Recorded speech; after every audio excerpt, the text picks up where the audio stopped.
Welcome to Working Your Way, the podcast dedicated to exploring the journey of authenticity in the workplace and discovering how to navigate it your way. I'm your host, Sandhya Sadakar, and today we're going to do something a little bit different.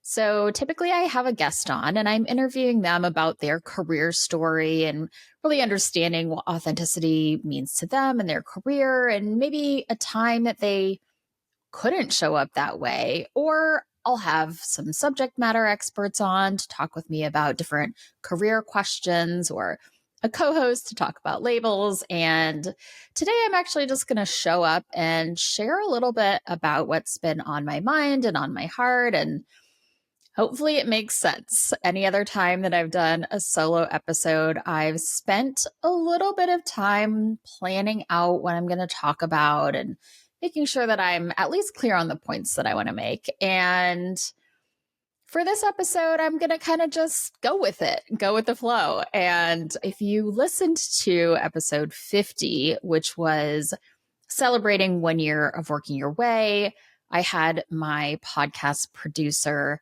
Hayden, interviewing me about the podcast, behind the scenes, how it gets made, why I started it in the first place, how it's been going.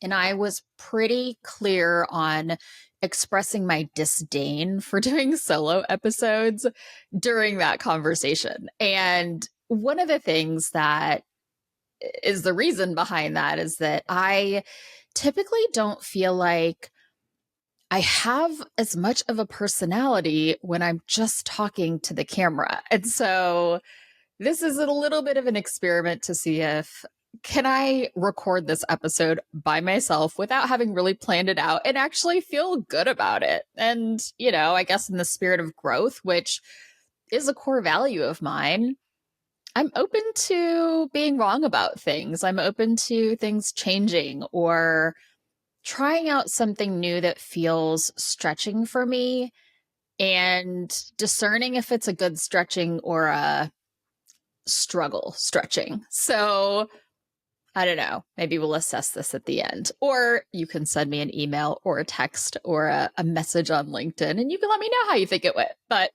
you can, go back and listen to episode 50 if you're curious about, how I create this podcast in a way that I feel like really works for me and works for my energy in a way that feels authentic to the way that I like to work.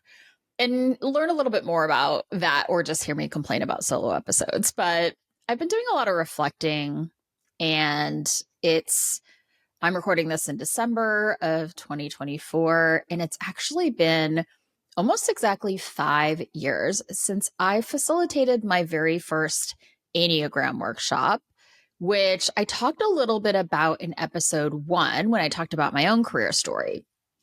But it came about pretty organically in that I had come to summer of 2019, had been through an acquisition in the company that I was working at and went from this like high of doing work that I felt was really exciting and interesting. And I had a lot of autonomy in it and it felt disruptive and it felt stretching for me to working for people that frankly I didn't have a lot of respect for and had a lot of ethical challenges with. And I did not feel like they cared about the people or the culture in the way that I think is important. And so I went from this like high in my career to this really low moment and decided to quit my job with nothing lined up. This was the summer of 2019 and ended that chapter of my career at the beginning of September 2019. And I went on a sabbatical and traveled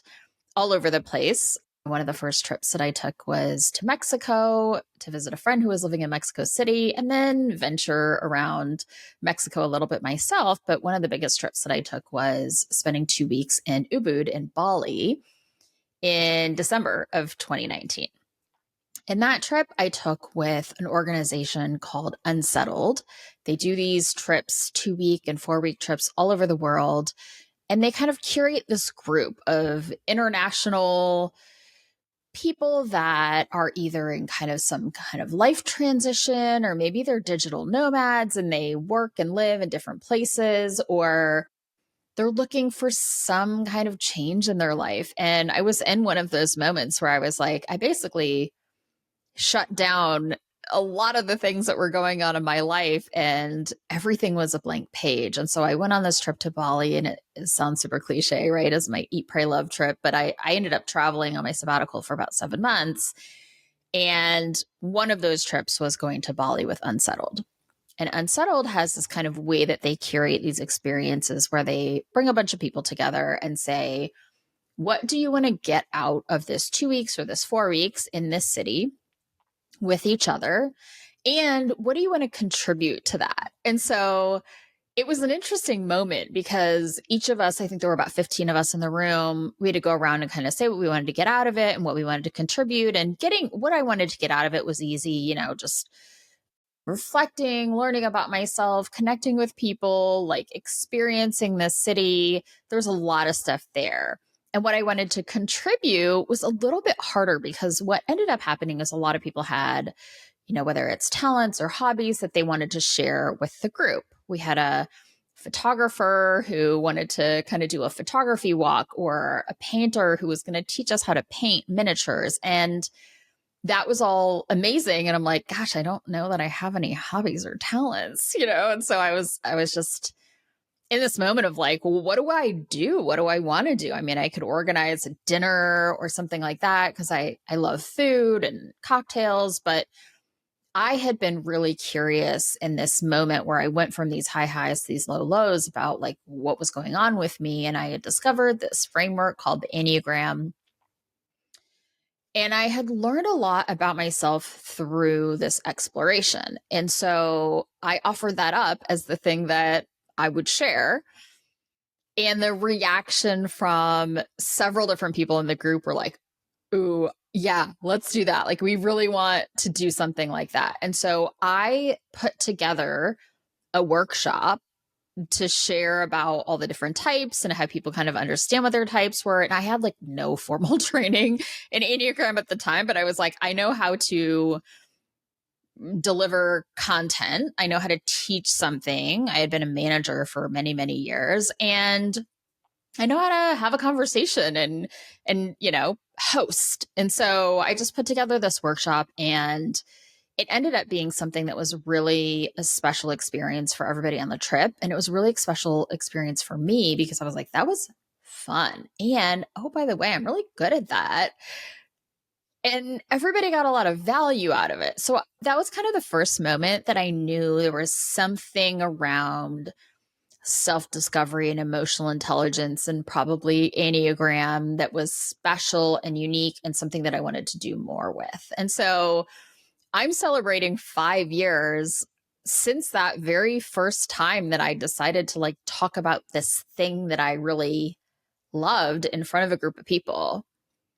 And when I came back from my sabbatical, I traveled a number of other different places, and I came back in March of 2020, intending to kind of just get a regular job, in air quotes, a 40-hour week job, something that I wasn't going to have to like work a ton or really hard at, that I could do and be good at and contribute, but like that would leave me a lot of time and energy outside of work to figure out what it was that I wanted to do longer term. And so I was like, I'll figure out my passion project nights and weekends, and I'll just, get a regular job. And when I came back in March of 2020, I had most recently worked in the hospitality space, and nobody in hospitality was hiring a superfluous marketing executive at that time. And so I really kind of rewrote my plan and said, I guess I'm going to figure out this passion thing now,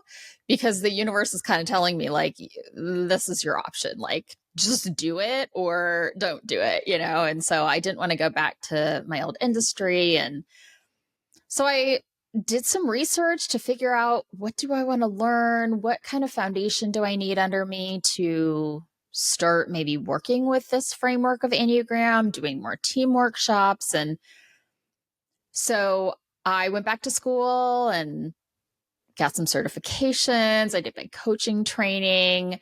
I did an Enneagram certification, and all of that stuff took me about until the end of 2021. So I probably spent a good year and a half, like heads down, fully focused on a number of different things, including some master's work and these certifications, these trainings. And it worked out really well because there was really nothing going on outside of people's homes and computers in all of 2020 and the majority of 2021. And so it was the time where I could like really take advantage of lockdown and really hunker down and figure out like, what foundation do I want? What do I want to learn? How do I want to build my business? And I graduated / completed all of those things at the end of 2021. And so now it's been about 3 years that I have been an official full-time entrepreneur business owner. And so 5 years since the workshop, 3 years since I kind of started my business and have been working on it full time.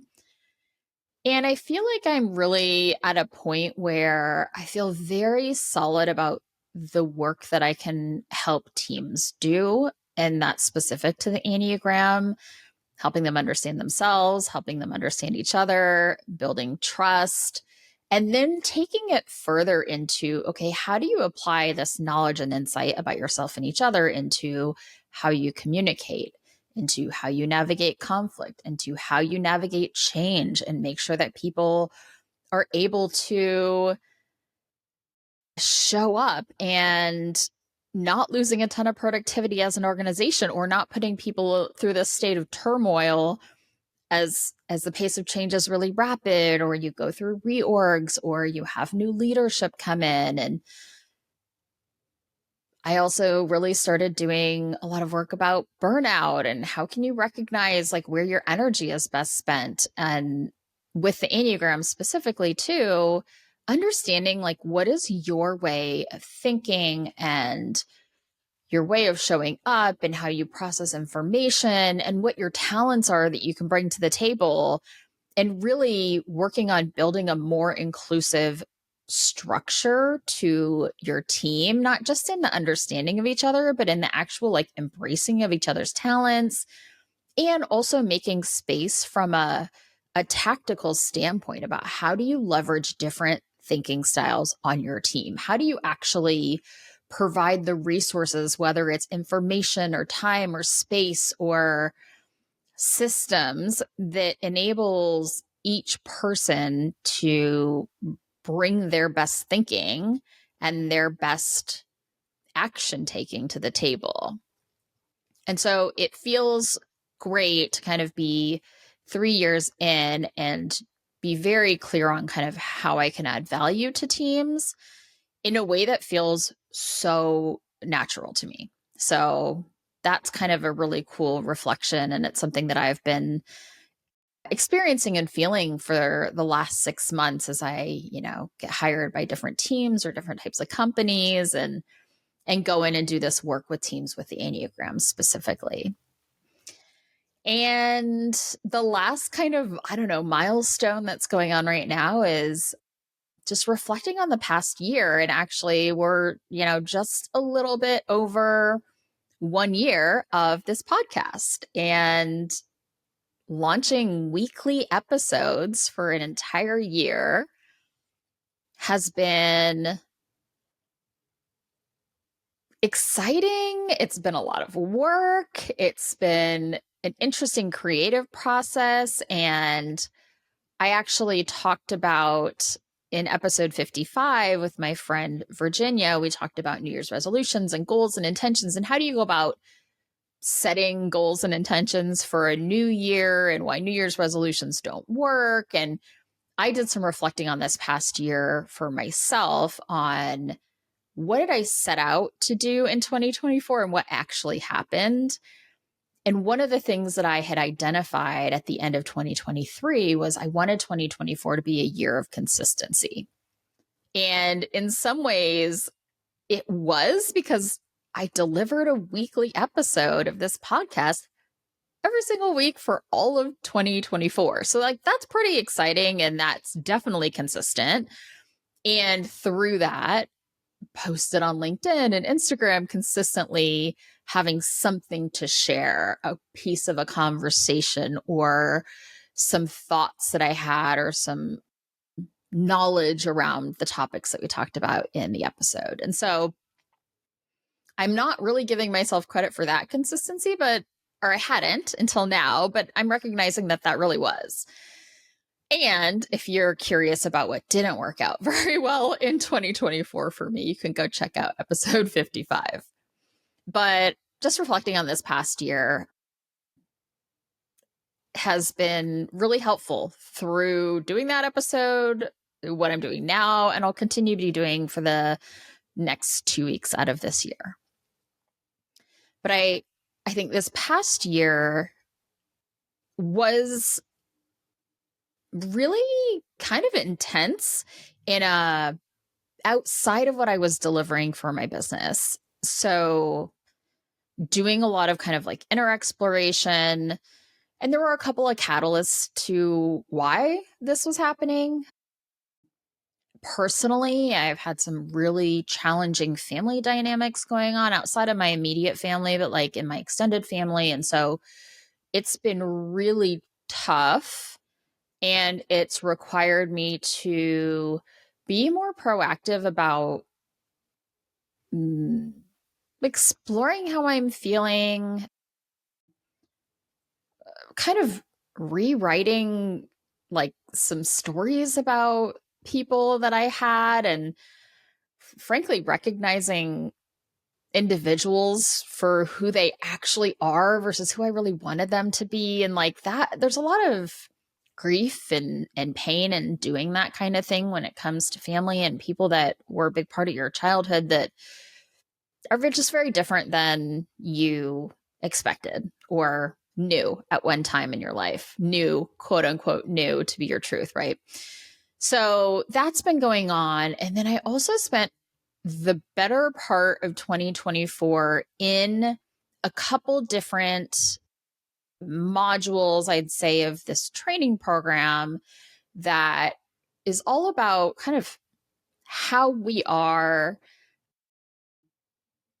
It's Enneagram based, but specific to working with a very vulnerable population, doing some really in-depth training on not just the Enneagram types and like looking at them through a deeper, different lens, but deepening my understanding about trauma and addiction and how those things impact us and exploring my own life in that sense. One of the kind of things that we had to do in this training program was, as we've gone through and understood academically, like how does trauma show up and how we all 100% of us have some kind of addiction. Maybe it's not a substance addiction, it's a behavioral addiction or a personality addiction. And peeling off those layers, but we had to write a biography of our life from ages 0 to 18 and do some really deep reflection on the nurturing and protective forces in my life and the things that happened. And that was a really pretty profound experience. And so as I've been doing this deeper inner work, both because of situations that are going on, but also because of this training program that I signed up for very willingly, because I think on the other side of it's like some really incredible work, that in and of itself has been like such a big piece of my own awareness building about my life. And I've mentioned before, I'm an Enneagram type 3. And so the Enneagram type 3 is someone who wants to be successful, wants to have an image of success, is really good at focusing on a goal and getting things done very efficiently. So, think about a corporate worker and everything a company would want from somebody. Knowing what success looks like, being able to get things done really efficiently, being, pretty good at connecting with people socially, but also just like picking up a lot of signals about how you need to show up from a social standpoint and like being able to blend into different cultures or groups or things like that. And so while this is great and it can help someone who is an Enneagram type 3 be successful in the workplace, it also kind of encourages you to do what other people want you to do, or what the workplace needs from you, or what society needs from you, or, for children that are Enneagram type 3, a lot of times they're taking their cues from their family and like, who does my family want me to be? And so I've talked about this a lot in different moments, that a lot of my own journey has been redefining what success looks like to me and really questioning where I've gotten my definition of success from. Is it mine, or did I pull it from someone else? Did I pull it from my family or school or American society at large? And thinking about like, what actually does success look like to me? And then really connecting with my own emotions, because another pattern of the Enneagram type 3 is to really just ignore emotions because they get in the way, they waste time, they, get in the way of achieving goals. And so starting to really slow things down and connect with my own emotions, make space for my own emotions, has been like such a big part of my work over the last, 5-6 years as I've been working with Enneagram. But one of the things that has been a really big part of this past year for me in this work that I've been doing, in this training program that I was in, is understanding how do we get farther away from our true selves. And as a type 3, that kind of thing that gets identified as something called deceit or self-deceit, really. And what that means is like, in essence, kind of a lying to yourself that can happen, not really being connected to your own truth is really, I think, what it means to me. Or convincing yourself that like all these things that you're doing are things that you want to do, instead of really saying like, is this really what I want? Or is this what I think someone else wants from me? So peeling that back and like getting to your own truth is the work of an Enneagram type 3. And there's something called the virtue of each type. And I don't really love a lot of the language that Enneagram uses, but this word veracity, which is like radical honesty in a way, is the way that you can connect back with yourself. And so I don't think this really means like I need to be honest and give my opinions to everybody. It's like I need to be honest with myself, and I need to connect with my own truth internally before anything else. So this summer, as an example, I did a workshop with my friend Kara. She and I teamed up to do this inclusion workshop for this really amazing client. And Kara and I did an episode together, actually, episode 51. We talked about how do you lead through change. So you can check that one out if you want to. But Kara and I did this workshop together, and it was a crazy week. I had just gotten some really big news about my family. And then I was leaving to go to, we were flying to a different location to this workshop. And so I was packing, and I kind of threw my back out. It was an old workout injury that I reactivated. And so I was like, I got to get on this plane because we got to do this thing. It's hundreds of people, like they're counting on us. And so I got myself on the plane. I got myself there. And I spent the next day like icing my back and medicating and all of this stuff. And Kara was amazing. She took great care of me. But I was like, I just need to be well enough to deliver this workshop on, like, this was Wednesday morning that I left, to deliver the workshop on Thursday. And so we delivered that workshop on this Thursday, and we crushed it, and it was great. And we had this really amazing engaged room and brought up a lot of really interesting and thought-provoking things and did different exercises. And the workshop went amazingly well. And somehow miraculously, I think I had the timing of my medication and icing and stretching and all the things I needed to do to be able to be on a stage in front of hundreds of people and like pull this thing off. And it was not always looking like that was going to happen. And as soon as we got done with this workshop, I remember, it makes me laugh still, I had to run actually to go and do a 3-hour interview process for this training that I had mentioned. And so I did that virtually in my hotel room and texted Kara on the way. And I said, hey, I know we're just coming off of this workshop and it was great, but I would love to have a conversation on any feedback that you might have for me. Like, what could I do better? Like, how could we make this like even better? And Kara sent me this like GIF of this thing that was like about a violin teacher who has all these students and they're always practicing their scales. And this teacher doesn't tell them what they've done wrong because everybody knows the objective to like play the scale perfectly on their violin. And so they know when they haven't done it correctly. And there was some kind of platitude in there about, if I were to point out what they did wrong, that will be the only thing that they focus on. And they will repeat that same mistake over and over and over because they're hyper focused on it. And so that was her kind of like response to me asking for feedback, was like, I'm not going to give you feedback. And to this day, she literally will not give me feedback on what I could have done better on that.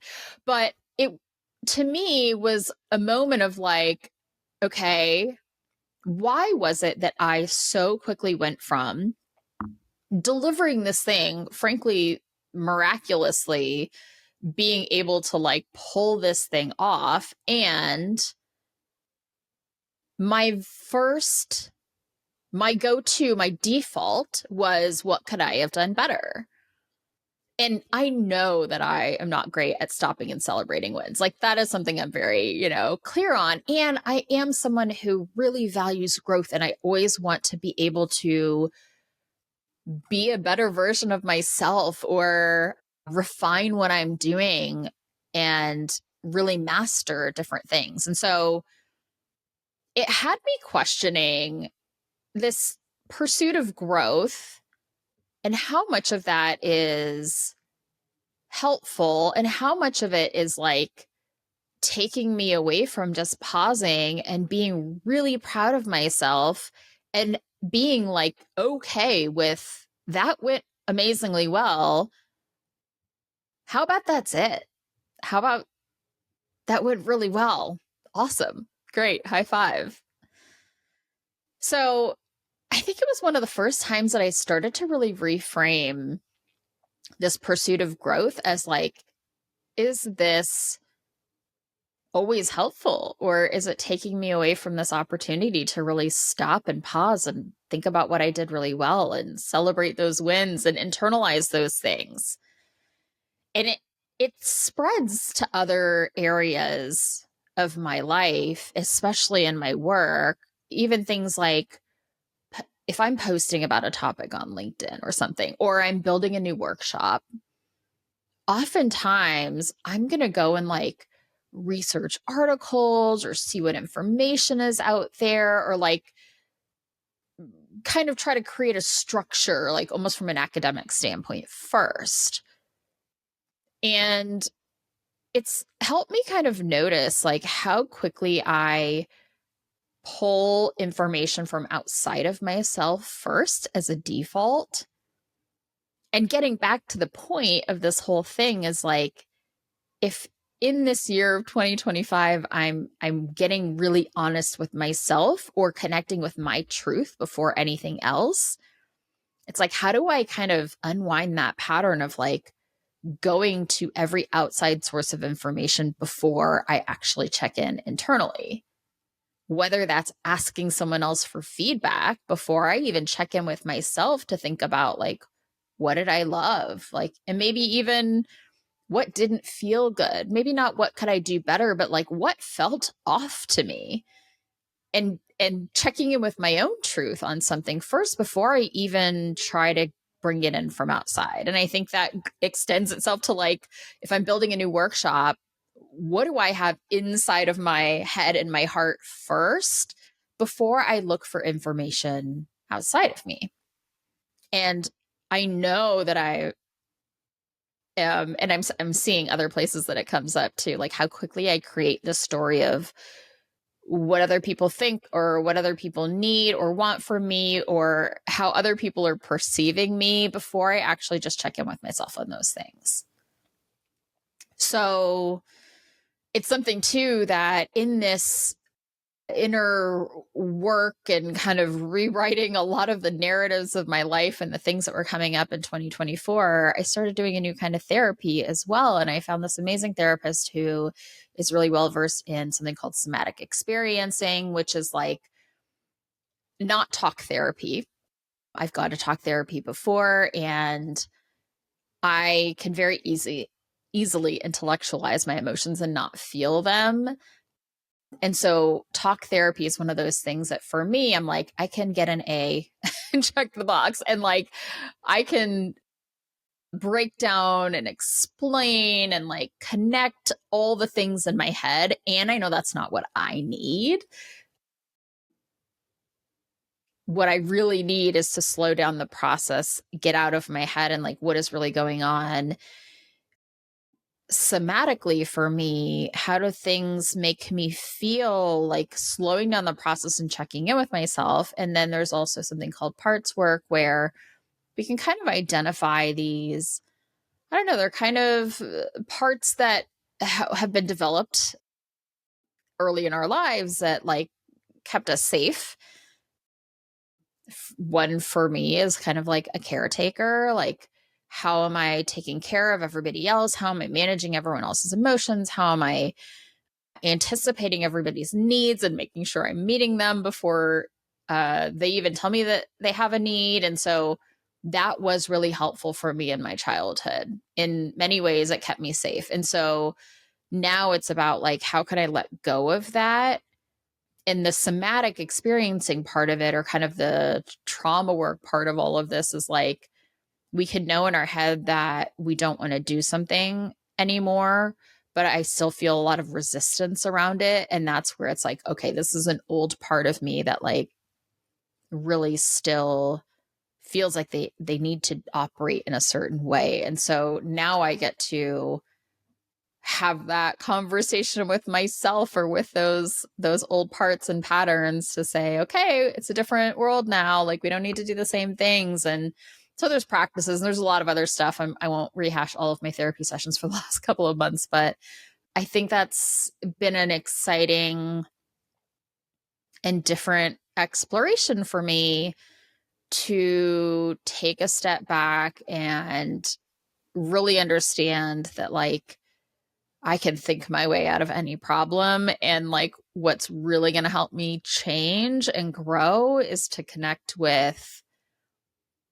how my body is processing things, to kind of tune out as much as I can a lot of the outside noise, and not ask other people for feedback or immediately go and figure out what HBR thinks about a topic, but like really starting with my own truth, like that, being honest with myself or understanding like what do I already have inside of me that maybe needs to come out versus like taking in more information from the outside.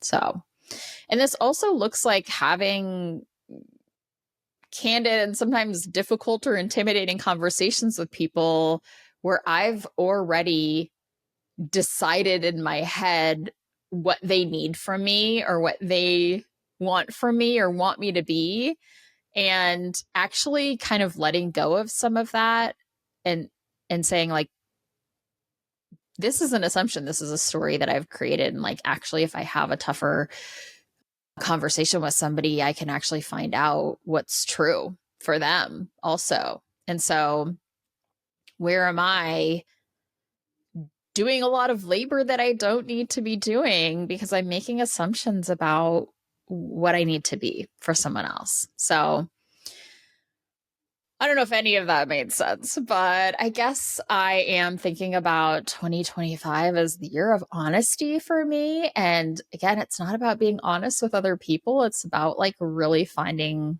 that voice internally in deeper ways than I ever have before. So this isn't new work altogether, but it's definitely a nuance of where I feel like I need to be. So I think I am going to leave it there. And I don't know, maybe I would offer to you to think about what do you want for yourself for this year? Maybe you listen to episode 55 and you kind of have come up with some intentions or goals, but like for you, is there a role of turning inward, understanding or connecting with your own inner voice in a different way? There have been a lot of episodes lately that have been about things like morning pages where, you know, whether it's journaling or just free writing and like finding ways to connect with your inner voice. Maybe there's been some inspiration on previous episodes for you around that, but I know it's been a topic for a lot of my guests over the last couple of months for sure. So with that, I'm going to sign off. And yeah, this episode's going to air at the very beginning of 2025. So cheers to a year of all the good things of growth and transformation. But for me, I also, in this kind of searching for my own inner truth, or like trying to change the default from like looking outside of myself to looking inside of myself first, at least, I also think paying attention to what brings me joy is going to be a place that I want to focus, and just like having a lot more lightness and silliness and joyfulness in my days. So that is what I am hoping for myself. And I hope that for you too. So as always, please do reach out if there are questions for you that have come up, if there's anything that I was talking about that landed with you or brought up a curiosity. I always would love to hear about it. So send me an email. If we're personally connected, send me a text, find me on LinkedIn and message me. And I'd love to hear what you think about the podcast, about this episode, and how you might apply it to your own life.